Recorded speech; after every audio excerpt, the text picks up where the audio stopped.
Handicapper Steve here, handicapping the racing from Aqueduct Racetrack here on Sunday. It is the 4th of May, 2025. We're going to look at the stakes races on the program from Aqueduct, but before I get on to that, remember to please follow me on Twitter at Horse Racing Kid 5 for more selections for race courses around the world.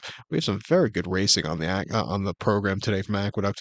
We are going to get some wet weather, here this week in general here in New York, but especially Saturday going into Sunday and then Sunday afternoon. So turf courses are going to have some moisture in it, but I think they can run these turf races. We're going to look at races 3, 7, 8, and 9. So quite a few races to look at. Let's get to it right now. Third race from Aqueduct. It is a license fee stakes. It's going for a purse of $150,000. Race for fillies and mares, 4-year-olds and upwards. Field of 8 horses entered. The 8 horses in MTO. 7 will head to the outer turf course. The distance of ground is 1,200 meters or 6 furlongs here. Rails are out a dozen feet. I'm going to go with the number 5 horse. Don't look back at all. 5-3-6-2 for me in the superfecta. 5-3-6-2 super. Top selection of 5 horse. Don't look back at all. 5-year-old mare by Peace and Justice. Christophe Clement trains. Irad Ortiz Jr. gets the mounts. They ran the horse most recently on the 8th of November at Aqueduct. 6 furlongs in the Autumn Days Stakes. And he does 6 by 3 3/4 lengths that day. He showed some pace early on, but I do think you just saw a tired horse that day. Quick turnaround from the previous race at Keelan. He just stopped, hit the wall. Wasn't the day to win. I think refreshing against these quality horses back to Aqueduct turf course have really been playing towards speed since they reopened a few weeks ago. I think this horse could find a good trip on the front end and get away with it today.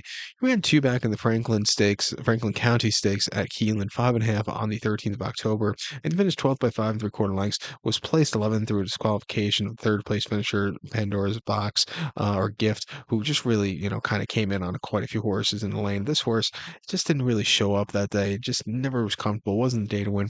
Also, just some tough competition there. And then prior to that, in the Kentucky Downs Ladies Turf Sprint, 6.5 on the 31st of August, finishing second by 5 1/4 lengths. He just couldn't catch the winner, who was much the best. But his summer campaign wasn't bad at all. Won this race last year quite impressively by Nick. Came back to win a state bred stakes race at Parks over the 5 on their so-called turf course. Then won the Caress closing up from the back of the pack at Saratoga back in early July. Coming here today off some decent runs on this turf course, off the bench. I think this horse is a very likely winner. I think the second likeliest winner is in the Clement Bar, and also the 3 horse Love Appeals for Dylan on this one. He won 2 back in the Autumn Days here in the fall, quite impressively closing up in the back of the pack. Came back to run the Holiday Inaugural at Turfway after that, where he just never really got going. His races on the Mid Atlantic or in here in New York last season's turf sprinting were really up to par, which I think could do wonders here. If there's going to be a pace meltdown, I think he catches stablemate. I'll use him in the exact here. We'll use him in the pick 4 that begins, or mandatory pick 5 that begins with this race. But to recount my selection for the third from Aqueduct, it's the license fee. You can take the 5 horse. Don't look back at all. Give kudos to the 3 horse Love Appeals. 5-3-6-2. 5-3-6-2 super 5-3 in the multi race. Let's head over to race number 7 now. The 7th race from Aqueduct. It is the Vagrancy Stakes. It's a grade 3 event going for $175,000 purse. Race for fillies, mares, 4-year-olds, and upwards. We have a field of 6 horses going the distance of ground of 1,300 meters or 6.5 furlongs on the main track. Going to take the number 6 horse here, Socially Selective, 6-2-3-5 in the superfecta. 6-2-3-5 super, top selection 6 horse, Socially Selective. 5-year-old mare by Spicer here, Belmont trains, Junior Alvarado gets the mount. They ran the horse most recently in the Grade 3 Distaff Handicap at Aqueduct. 7 furlongs, 5th of April. First started a little bit of time. He finished third by 2 1/4 lengths that day. The winner really took off clear. This horse just kind of stalked all the way around the race course. A little bit flat late. Just wasn't the day to win first start back from South Florida. Coming here with some workouts in New York since the last race. Not the world's deepest race. I think this horse could find the trip to win a lot easier than she did last time out here in the distaff. She ran 2 back in the inside information, or excuse me, in the Interborough at Aqueduct, 7 furlongs at the end of January, and she finished third by 5 1/4 lengths. The winner took off clear. St. Benedict's Prep, who was finished second that day, came back to place actually in distaff after that. She was just a little bit wide, just kind of again, couldn't get into it again. Shipping from South Florida in the middle of January to New York could be very weird at times. Some horses just don't handle it. I don't think she was handling it that day. But her race before then in the Sugar Swirl, the 6th at Gulfstream, finishing second by 3/4 length by Mystic Lake. She just missed late. She was wide, but she really got down the race course well, especially being her first race since the end of February. That came at the end of February 24. 6.5 and off 6-2, winning by 1 lengths that day. She won on cruise control, and she won even easier before that off the bench, winning by over a half a dozen, going 6.5 at Gulfstream. She hasn't had any victors over this track, but she has two decent races here. She's trading well coming to this one, getting a Kentucky Derby winning trainer and jockey up. I'll give this horse on the ticket. I think the 2 horse almost gone rocket for Brad, and Flavian can win also. He ran most recently the matron over the 6 at Oaklawn in late March, where the horse needed the race. Finished second by 5 lengths. And the winner Hall and Ice was running this one today. Really ran on the front end and was hauling ice. This horse, just like I said, off the bench in either race. Coming here today, she'll probably break on top, and it wouldn't surprise me if she gets away with it, swinging some good fractions. I love her victor last year in Belmont on Derby Day. Came back to win the Jersey Girl, winning by half a dozen final for the final star of the season last year. She's running well, Churchill. I'm going to give her a shot 2-1 in this race. But to recap my selection for the seventh now from Aqueduct's favorites, you're going to take the 6 horse socially selective. Give kudos to the 2 horse almost gotten rocket, 6-2-3-5 super, 6-2 in the multi race. Let's get to the eighth event now from Aqueduct, which is the Beaugay Stakes. It's a grade 3 event going for $175,000 purse. There's fillies and mares, 4-year-olds and upwards. This is a great race. We have a field of 10 horses entered. The 10 horses in MTO, so 9 will head to the inner turf course, 1,700 meters, or the mile 16th trip here. Last year it seemed this meeting, the Belmont at the Big A meeting for the springtime, some of these stakes races were coming up a little bit flat. If we have stakes races like this with some good fields going as the next few weeks go ahead here at Aqueducts, I think it's going to be a very good meeting. These races have come up very, very good. I think this pick three sequence that we're going to look at races 7, 8, and 9. You can make some money with this one. I'm going to go with the 7 horse here. Dynamic pricing is top selection. We're going to go 7-4-1-5 in the superfecta. 7-4-1-5 super top selection. 7 horse dynamic pricing. 4 followed by a Night of Thunder. Chabron trains. Ira Ortiz Jr. gets them out. Horse hasn't been seen since mid-September here at Aqueduct. Mile under turf, of course, in the winter memories, and he finished third by half a length that day. He was just very, very wide.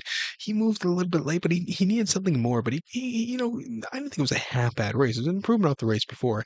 I think hopefully being more into it early on, getting a little bit of a longer trip, should really suit this horse well. Ran 2 back in the Lake Placid, Saratoga, mile 16th on the inner in mid-August. He finished third by 3/4 length. The stablemate Groucho really took off clear. This horse just a little bit wide, but she was gaining that day. She definitely improved off the buyer number from the previous race, but she still could have gotten the job done. And then the Belmont Oaks here on this mile 3/16 outer turf course finished 7 by 5 lengths, and she didn't break so well off the bench. She just kind of stunk up the place. But she won Oaks Day last year at Churchill, mile 16th in the Edgewood on yielding ground, won by half a length. She really came home clear. Even the race before that, Swedish Champ, that was a very good race, and she broke her main over the course and distance here in the fall of 23. She's training well pacing since the last race. Coming up north here at 7-2, she's proven she can handle given the ground if there's going to be. I'll use her on the ticket. I think 4 is Rika for Todd and Frankie can win also. First start stateside on British Cup weekend in the Golden Cove at Del Mar, a mile, winning by 1/4 lengths of 5:20 was easy money, saying some good fractions on the front end. He really came home clear. Came back in the to run in the Pegasus World Cup Filly Mare Turf after that over the mile 16 Gulfstream, where the horse finished 5th by 5 lengths and was just flat that day. I like that they've given her time since the last race. She's training well coming to this one. If you look at her form in the UK, she has done well on soft ground. She does like running on faster ground, but 4-1, I'll give her a shot here coming to this turf course. But to recap my selection now for the eighth from Belmont at the Big A, it is Beaugay. I'm going to take the 7 horse dynamic pricing. Give kudos to the 4's Rika. 7-4-1-5 super, 7-4 in the multi race. The featured ninth race now from Aqueduct, the local prep race for the cigar, for this eventually the cigar mile, but the Met Mile, a race used to be the opening day feature at Aqueduct. Or I remember it being the opening day feature at Belmont in the spring about 20 years ago. But the ninth race it is the Westchester Stakes. It's a grade 3 event going for $175,000 purse, race for 4-year-olds and upwards. We have a field of 7 horses going 1,600 meters or a mile in the Westchester. We're going to go take the number 6 horse here, who is Tumbarumba. I'm going to go 6-1-5-4 in the superfecta. 6-1-5-4 super. Top selection 6 horse Tumbarumba. Or Tumbarumba. That's how you say it. I can't speak. Real mare by Oscar Performance. Brian Lynch trains. John Velasquez gets them out. He ran most recently in Fred Hooper at Gulfstream, a mile in late January, where he finished third by 5 1/4 lengths that day, and he was just wide, and he just couldn't get there. just was flat. It wasn't his day to win. He didn't have blinkers on last time out. They are putting the headgear back on him. When he has the headgear, he really just keeps going. I do like him back to a one-turn mile also, which would really suit him well.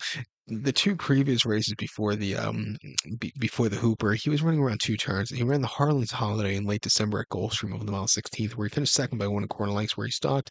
Rocky Ken clawed him at the wire. What can you do? He just kind of stopped that day, and then he ran in the two-turn Breeders' Cup Dirt Mile at Del Mar, finishing fourth by 5 lengths. He just couldn't get there. But then if you look at over his one-turn mile races, he had a very good place in the ACAC in the fall at Churchill in the Slob, and had a very good place in the Hunch in late June at Churchill. He won the Hooper in 24, came back from a very good place in the Gulfstream Park Mile. Come back here, he's been, all like I said, all the races that he's had blinkers on around one turn, those are where he really wants to do. He's come back at it today. A 5-1, I think he could win. I think the one horse Bishop's Bay for Flavia and Brad Cox can win also. He was a winner in the American Pharaoh Stakes at Oakland over the mile 16th in March. But winning by a neck, he kind of drifted a little bit late and nearly got caught. But he held on to it off the bench. He needed the race there. Another horse, I think cutting back and trips will really suit him well. Back to a one-turn mile. He won going away over the mile 16th in late January at Oaklawn, went by 3 3/4 lengths. He was dueling on the front end and saying some good fractions, and he came home clear. That was a very good run. Facing a little bit tougher competition than he was facing in Arkansas, but I think his hidden ability. He actually ran in the Peter Pan at 23 behind Arcangelo, and he finished second by head by that day behind him. Arcangelo just gamed him to the wire, went on to win the Belmont Stakes after that in the Travers. So they're at Belmont that day. Unfortunately, I backed this horse, but this horse came back from behind two fills in the Ohio Derby after that, where he just missed late. But I do think he's another horse back in trip. Coming here with 2-1 with Flavian up, I think he could win. I'll use him in the pick four or in this pick three sequence that we'll play begin with race 7. But to recount my selection for the ninth from Belmont, the Big A, it is the Westchester. We're going to take the 6 horse Tarumba, give kudos to the 1 horse Bishop's Bay, 6-1-5-4 Super, 6-1 in the multi race. So good luck to one. Please follow me on Twitter at Horse Racing Kid 5. Good luck, everybody.